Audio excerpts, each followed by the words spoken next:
مفتی صاحب تعزیت کا سنت طریقہ کیا ہے؟ تفصیل کے ساتھ وضاحت فرمائیں۔ 3 دن تک تعزیت کرنا مستحب ہے، 3 دن کے بعد مکروہ تنزیہی ہے۔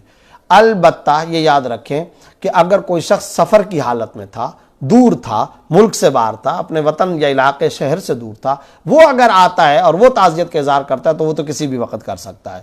اور جہاں تک تعزیت کا طریقہ ہے وہ کلمات کہنے چاہیے جو رسول اللہ صلی اللہ علیہ وسلم نے کہے ہیں، اور آپ صلی اللہ علیہ وسلم نے حضرت معاذ رضی اللہ تعالیٰ عنہ والی جو روایت مشہور، اس کے اندر باقاعدہ خط بھی لکھوایا تھا جس کے کم و بیش الفاظ اس طرح کے ہیں کہ یہ اللہ کی امانت تھی، تمہارے رونے دھونے سے اب کچھ نہیں ہوتا، قدر اللہ ما شاء وفعل، جو کچھ اللہ نے تقدیر میں لکھا تھا وہ ہو کر رہنا تھا اور وہ ہو کر رہا، اور جو اللہ کرتا ہے وہی برحق ہوتا ہے، اور ہمارا کام جزع فضا نہیں صبر ہے۔ کہیں ایسا نہ ہو کہ ہمارے رونے سے اس کو تکلیف پہنچے جو اس دنیا سے چلا گیا۔ ہمیں صبر کا مظاہرہ کرنا چاہیے، صبر کی تلقین ہو، نعم البدل کے ملنے کی دعا ہو، اور بار بار ان کی تسلی کے لیے کلمات ادا کیے جائیں۔ یہ ہے تعزیت کا مسنون طریقہ۔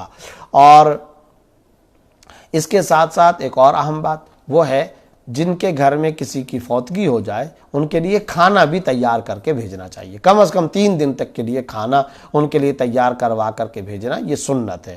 یہ حضرت جعفر طیار کی جس وقت شہادت کی خبر آئی تھی تو اس وقت آپ صلی اللہ علیہ وسلم نے باقاعدہ یہ الفاظ ارشاد فرمائے تھے، اصنعوا لآل جعفر طعاما، آل جعفر کے لیے طعام اور کھانے کا انتظام کرو۔ یہ آپ صلی اللہ علیہ وسلم نے فرمایا کہ ان کو ایسی چیز پیش آئی ہے جس نے ان کو مشغول کر دیا ہے۔ یہ ہے مرنے کے بعد تعزیت کے مسنون طریقے اور آداب، ان کا اہتمام کرنا چاہیے۔